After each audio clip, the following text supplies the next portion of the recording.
Bonjour à toutes et à tous et bienvenue dans Curieux de Nature, votre émission qui s'intéresse à la faune et à la flore en province de Luxembourg. Alors aujourd'hui, on va s'intéresser au castor. C'est un animal qui reste assez difficile à observer parce qu'il vit essentiellement la nuit. Mais on a déjà quelques indices de sa présence, n'est-ce pas, Harry Mardulin? Bonjour. Bonjour. On a quelques indices de présence du castor déjà autour de nous. Tout à fait. Ici, on peut voir un petit saule qui a été déjà rongé.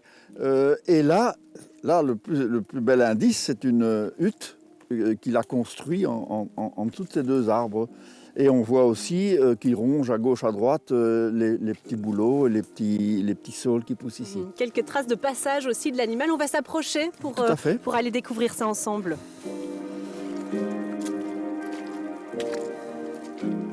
Et ici, on voit bien qu'il accède par ce petit chenal à sa hutte et on voit les traces de son passage. Et il y a même un gros bois qu'il va amener pour renforcer encore sa hutte et qu'il est allé chercher dans le bois ici à côté.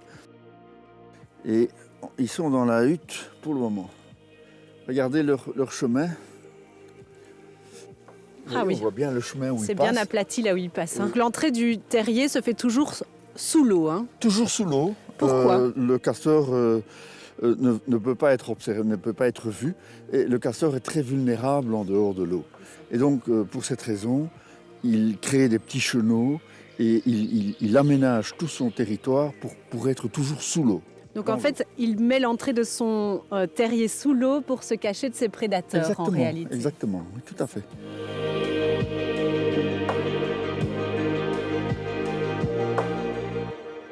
Faisons un peu connaissance avec cet animal. C'est un animal que l'on reconnaît de manière très spécifique grâce à ses dents qui sont très très puissantes. Tout à fait. Il a 4 incisives très grandes qui lui permettent d'ailleurs de couper des arbres. C'est un vrai bûcheron.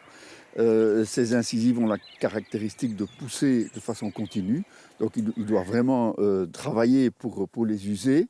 Il est également taillé pour nager sous l'eau. C'est ça. Donc il a un corps aérodynamique sous forme d'une goutte et il a un pelage qui est tout à fait unique parmi les mammifères, jusqu'à 20 000 poils par centimètre carré. Incroyable. Ce qui lui donne une isolation complète. Donc en hiver, c'est pratique. Voilà, et il n'a pas froid dans l'eau. En été, ça veut dire qu'il peut souffrir de la chaleur. Alors, il souffre de la chaleur et c'est là qu'il a un pouvoir spécial. Il a sa queue plate qui est un dissipeur de chaleur. Donc, il parvient à réguler sa température par cette queue qui est directement exposée et qui peut dissiper la chaleur, le trop-plein de chaleur. En fait, il souffre plus de la chaleur en été que du froid en hiver. Cette queue plate, elle lui est bien utile aussi lorsqu'il s'installe pour ronger les arbres. Tout à fait. Elle a également cette fonction de lui donner de la stabilité quand il travaille.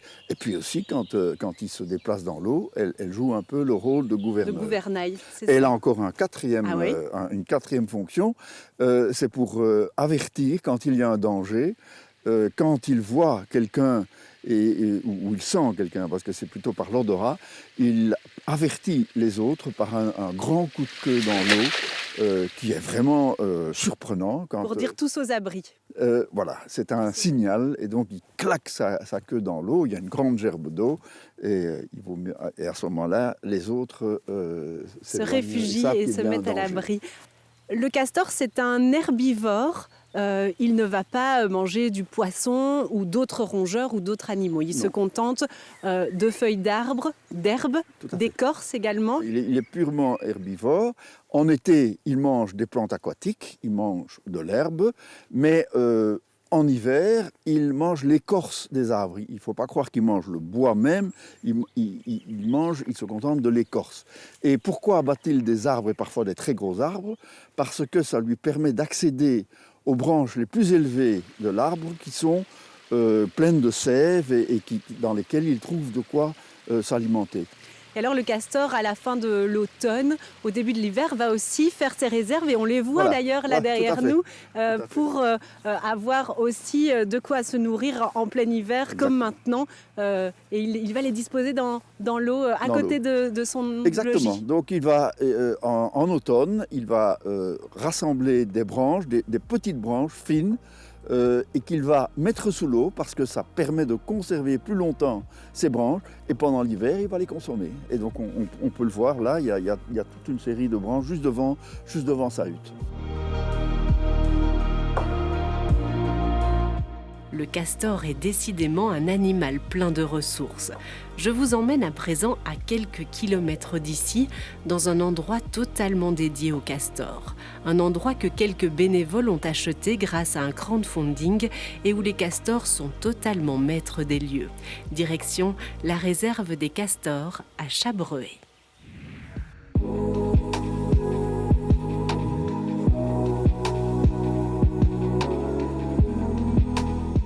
Une vaste étendue de verdure enveloppée dans un manteau neigeux. Dans cette réserve d'1,5 hectare, une famille de castors a élu domicile au début des années 2000.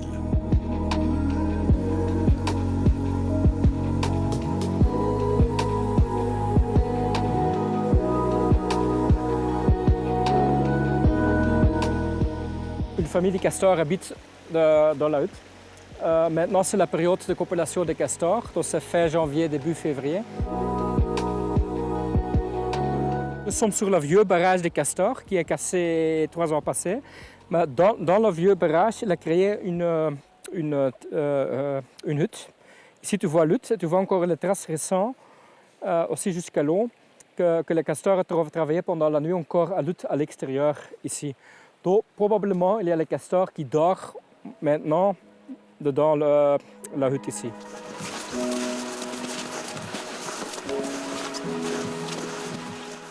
Le castor européen est un noctambule invétéré. C'est durant la nuit que l'on a le plus de chances d'observer son travail. Dans un territoire comme celui-ci, on ne retrouve généralement pas plus de 10 individus.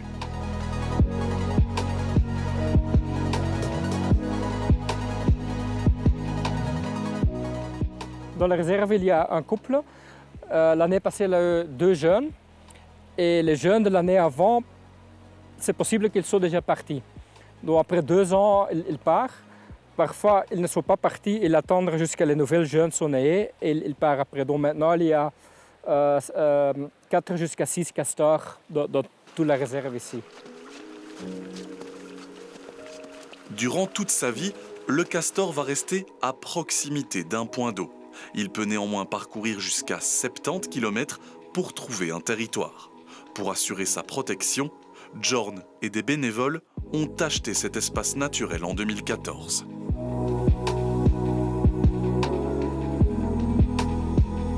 Nous avons trouvé les castors dans le terrain ici en 2003. Et depuis 2003, il est resté toujours pour 90% de leur temps sur la réserve ici.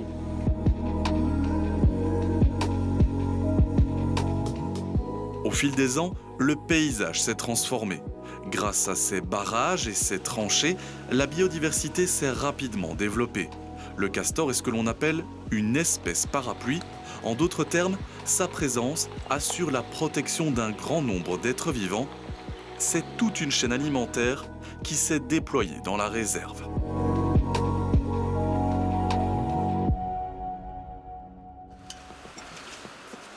Dans le printemps, il y a une très grande biodiversité. Les libellules, les grenouilles, les chauves-souris, les cigognes noires, les couleuvres colliers, le martin pêcheur, le cingle plongeur. Il y a vraiment beaucoup d'espèces qui bénéficient de la présence des castors. Ouais.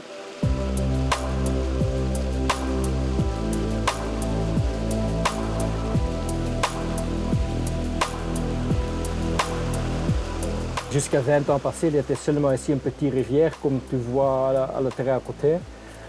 Dont le castor a changé tout. Donc on a tout intérêt à protéger cette espèce. Oui, certainement ici. L'espèce semble en tout cas se plaire en Belgique. Natagora estime que la population actuelle en Wallonie se situerait entre 600 et 1000 castors répartis en 250 territoires recensés.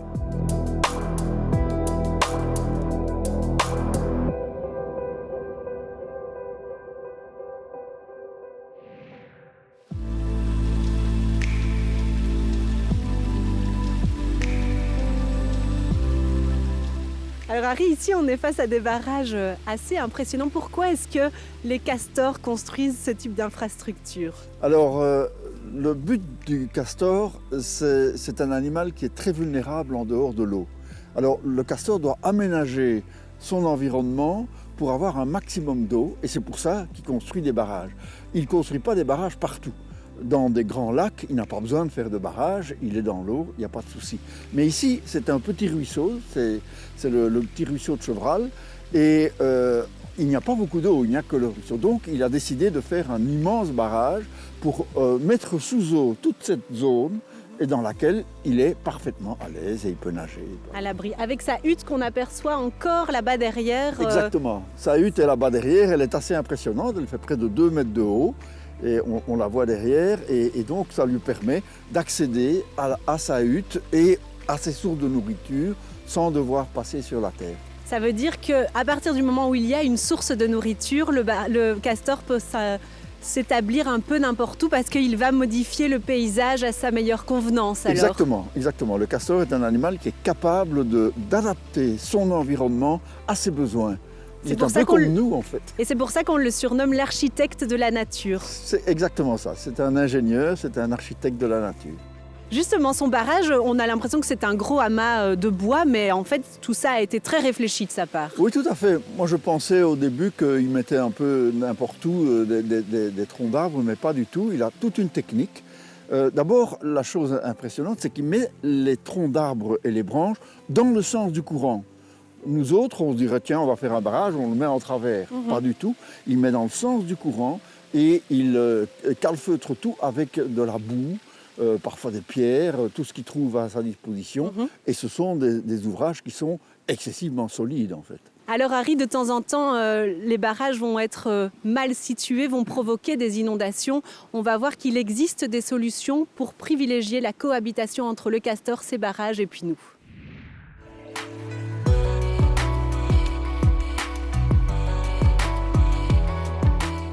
Une zone humide, entourée de quelques arbres, le ruisseau de Flamizoul a tout d'un cadre idyllique pour les castors. Ici, une famille a élu domicile depuis plusieurs années, causant quelques problèmes aux propriétaires de la prairie adjacente. Deviennent de plus en plus envahissants. Vous avez pu remarquer que les clôtures se sont déplacées au fur et à mesure des années. Elles reculent. Et bon, je dirais à l'heure actuelle, on arrive à peu près à une trentaine d'arts au total, avec la surface d'eau et les zones qui ont été inondées, quoi. Oui. Donc ça réduit la surface, évidemment, pour mes locataires. Enfin, voilà.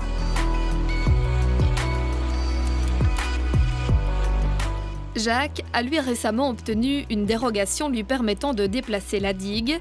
Son but, contenir le territoire et tenter de cohabiter avec ses pensionnaires. La cohabitation apparaît comme la seule solution réellement efficace. Il faut aussi trouver un juste milieu pour qu'il ne vous déborde pas. Parce que si vous restreignez trop fort, il va déborder.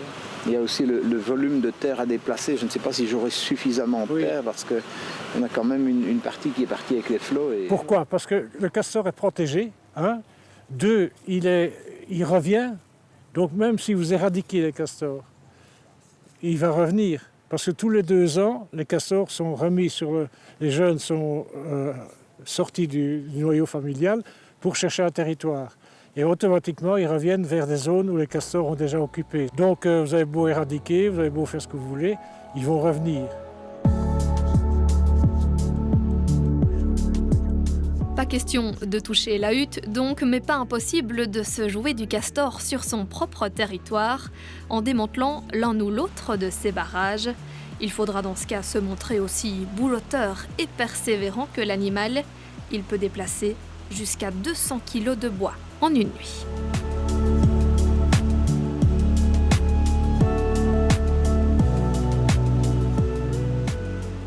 Eh bien, il faut venir régulièrement enlever l'embryon du futur barrage qu'il va refaire, parce qu'il aura tendance à le refaire. Et à la longue, il va se fatiguer et refaire un endroit qui est plus intéressant pour nous ou pour la personne dans quel territoire. Donc, le déplacer est possible sur son territoire. Ingénieur hydraulique hors pair, le castor sait parfaitement comment gérer le niveau d'eau de son territoire. Pour solutionner les problèmes d'inondation sans nuire à l'espèce, la cage de Morancy reste un grand classique. On met des tuyaux dans le barrage et on met une cage d'1 mètre sur 1 mètre minimum et qui ne doit pas toucher le fond. Parce que s'il touche le fond, on l'aurait placé dans une commune, dans des ruisseaux, parce qu'on ne savait pas faire autrement, bien si on n'entretient pas tout le temps, le castor vient colmater. Dans des étangs, ça tient très bien, ou dans des plans d'eau où il y a une profondeur suffisante. Comme ça, il y a toujours le fond et il ne sait pas absolument colmater la cage en elle-même. Sur certains terrains, les clôtures électriques ou enterrées sont des alliés contre la coupe d'arbres des castors. Pour ne pas totalement les priver de leur nourriture et de leurs matériaux de construction, mieux vaut toutefois miser sur des manchons de protection individuelle d'1 mètre de haut et en grillage métallique, car le rongeur craint évidemment pour ses dents.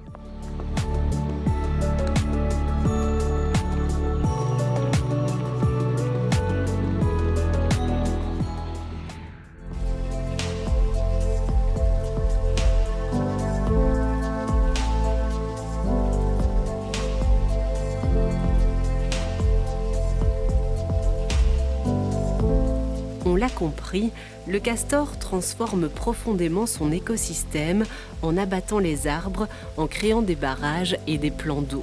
À Oufalise aussi, Harry a rapidement vu ce fond de vallée se transformer en un véritable marais grâce à l'action des castors. Oui, donc vous voyez ça, dans le passé, c'était une prairie. C'était simplement une prairie à vaches. Ouais. Et les castors ont barré la vallée. Ils ont construit un barrage qu'on va voir ici à 100 mètres. Et c'est devenu un marais. Donc ça a été une revalorisation du milieu vers une zone humide. C'est ça, la biodiversité s'est redéployée Voilà. grâce à l'action des castors alors. Tout à fait. Et vous avez l'occasion alors d'observer ça depuis toutes ces années. Vous avez vraiment vu cet environnement qui a évolué alors. Ah oui, tout à fait, parce qu'au début, on se promenait dans cette prairie et c'était une promenade. On marchait et on traversait cette zone-là. Maintenant, c'est fini, on ne peut plus y passer. Et donc, on a vu évoluer ça et la construction de ce barrage qui s'est faite assez rapidement en réalité. Rapidement, ça veut dire quoi ? Oh, ils ont fait ça en quelques semaines, incroyable. Maximum, 1 mois ou 2. Incroyable. Vous nous emmenez voir ça Oui, alors ? on va aller voir Allons-y. ça. Allons-y.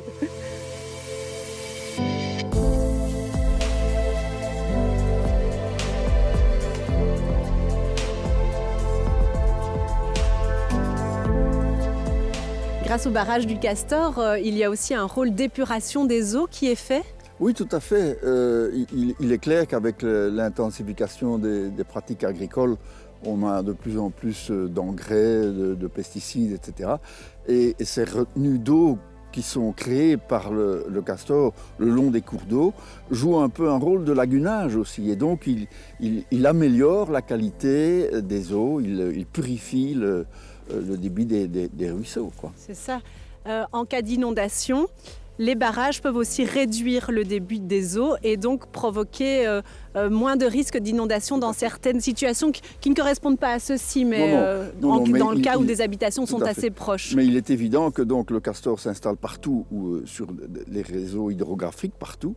Et le rôle des barrages est une sorte de rétention du courant de l'eau et il a un impact positif vis-à-vis des risques d'inondation puisqu'il retient l'eau par ses barrages et il ralentit le cours d'eau. Certaines personnes ont dit c'est à cause des barrages de castor qu'on a eu des inondations. C'est tout à fait ridicule.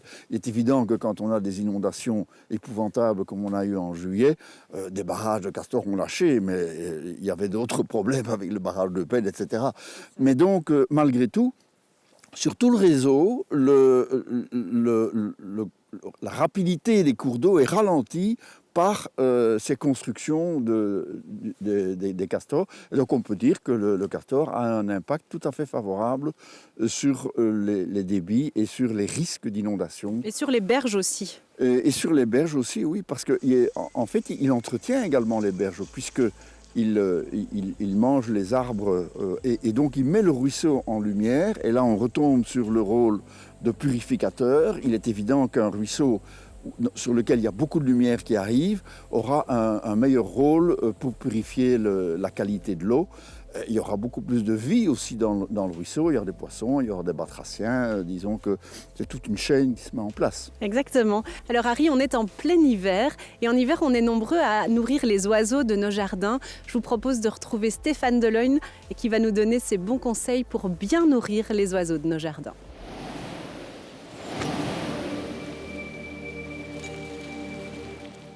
Bonjour à tous, c'est toujours l'hiver, c'est une période difficile pour les oiseaux. Et pourtant, je vais tordre le cou tout de suite à une rumeur, les oiseaux n'ont pas besoin d'être nourris en hiver. Avec des eaux naturelles, le plus naturel possible, ils vont continuer à trouver des graines, des petits mollusques, des petits insectes, et ça suffit à la plupart des espèces. Mais par contre, il faut reconnaître que c'est une super initiation pour les enfants, pour les familles, et ça fait toujours plaisir de les observer. Alors pour ne pas faire d'erreur, aujourd'hui, je vous explique les trucs et astuces quand on veut nourrir et ne pas commettre de bourde. On est ici dans le jardin d'un fan de l'émission Curieux de Nature et on va pouvoir observer que ici les points de nourrissage sont espacés. Pourquoi? Parce que comme ça, les oiseaux ont le calme. En cas de concurrence, ils ne vont pas trop se battre entre eux pour l'accès aux mangeoires. Et ici, tout est en zone centrale, ce qui veut dire que les oiseaux voient très bien les prédateurs arriver et en cas de panique, hop, solution de repli, c'est dans la haie. Et pour observer une grande diversité d'espèces, on variera la nourriture proposée aux oiseaux. On a évidemment différentes familles. Tout d'abord, les graines, qui sont la famille la plus importante et qu'on va retrouver avec du tournesol, avec du maïs, avec de l'altise, avec de l'avoine et qui vont attirer les mésanges bien sûr, mais les citelles, les verdiers, les pinsons des arbres ou encore les bouvreuils. On a ici les arachides qui sont des fruits secs et qui n'attireront que les mésanges charbonnières, les mésanges bleues, mais vous n'aurez pas beaucoup d'autres oiseaux avec des fruits secs comme les arachides. On a évidemment les graisses qui, en période de grand froid, sont privilégiées par mésanges, citelles, merles et qui pourront évidemment donner ce petit coup de boost en hiver. On variera les types de mangeoires dans des endroits différents du jardin. Dans les choses moins connues à proposer au jardin, il y a aussi les morceaux de pommes en quartier qui vont plaire aux grives, aux merles, aux fauvettes à tête noire. Et dans les choses à éviter, le pain, toujours, les graines de lin qui sont faiblement toxiques et les mélanges du commerce à base d'insectes. Quand on donne des insectes aux oiseaux en hiver, ça envoie un message à leur corps que le printemps arrive et ils ont envie de nicher plus tôt. Ça peut être très piégeux, on évite. Et vous pouvez profiter des moments plus calmes au jardin pour fabriquer vous-même votre mélange pour les oiseaux. Il suffira de mélanger des graines variées et de les amalgamer avec de la graisse végétale pour ensuite conserver tout ça au congélateur et vous êtes bon pour toute la saison.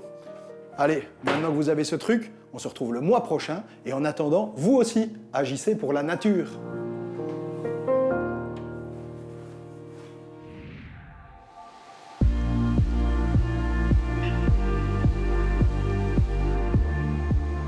Les castors ont un comportement que l'on appelle territorial, ce qui régule naturellement leur population car ils défendent âprement leur territoire.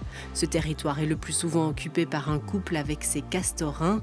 La femelle donne naissance chaque printemps à une portée de 2 à 4 petits. Les jeunes restent en famille jusqu'à l'approche de leur 2e année. Ensuite, ils doivent partir à l'aventure pour se trouver un territoire.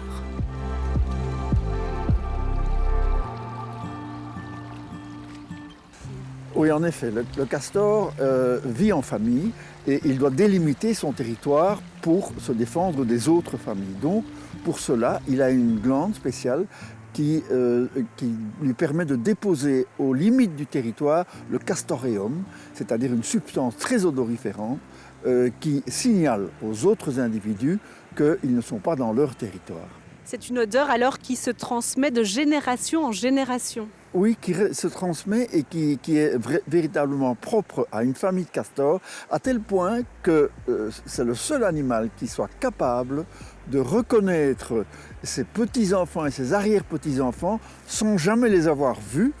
S'il remonte par exemple la rivière et il les retrouve, il ne les a jamais vus, mais il sait très bien qu'ils font partie de sa propre famille. Le castor est décidément un animal très surprenant, hein. Qu'est-ce qu'on a ici, cette espèce de toboggan, Harry? Oui, mais effectivement, c'est un toboggan qui a permis au castor de descendre des branches, des troncs d'arbres, des bois, qui lui permettent de construire le barrage qui est derrière nous. Et vous voyez, il vient vraiment d'une sorte de petite usine dans laquelle il a coupé toute une série d'arbres. Et c'est un endroit extraordinaire où on voit vraiment tous ces arbres qui ont été coupés. Et tous, il les a, pour faciliter le passage, il les traîne le long de ce toboggan. Je vous propose à présent de découvrir notre prochain portrait d'arbre. Vous le savez peut-être, Harry, les tilleuls ont longtemps été liés à la religion. On les considère notamment comme des arbres protecteurs.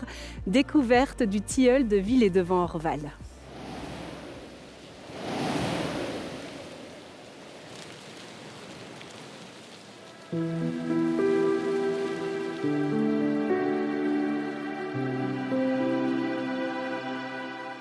Je m'élève à la croisée des chemins, au lieu dit au Christ. Avec mes 18 mètres de hauteur, je vois tous les voyageurs qui passent par Villers-devant-Orval. Je suis un très vieux tilleul de Hollande de 3,28 mètres de circonférence. J'ai pour voisin immédiat un Christ en croix sur son socle de pierre. Les tilleuls et la religion ont toujours été très liés. Nous sommes des arbres protecteurs.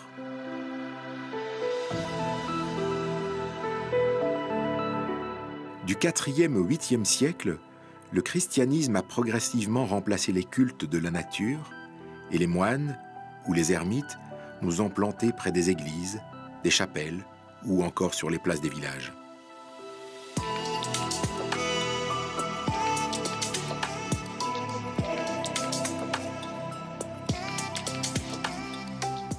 En nous élevant si haut vers le ciel, nous sommes devenus les symboles de la christianisation de l'Ardenne, de la Gaume et de l'Empire romain.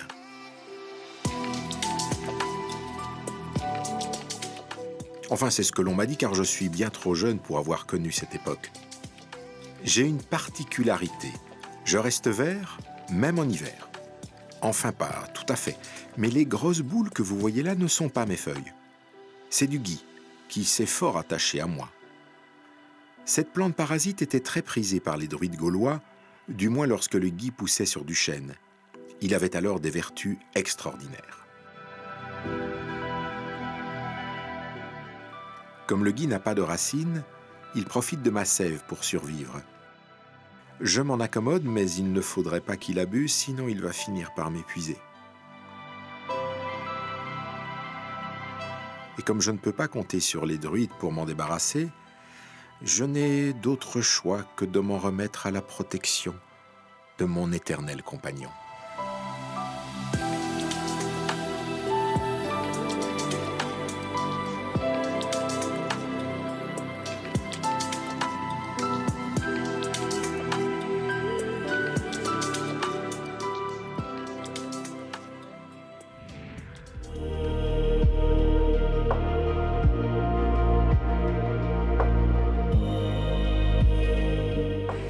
Harry, avant de se quitter, on rappelle que le castor est un animal protégé. Qu'est-ce que ça signifie? Oui, en effet. Il est protégé par la Convention de Berne, ce qui signifie qu'on ne peut pas le détruire, évidemment, et on ne peut pas non plus détruire ses travaux, ses barrages, sauf quand il y a un cas de nuisance, alors là, mais il faut obtenir une dérogation, une autorisation du DNF pour pouvoir détruire le barrage.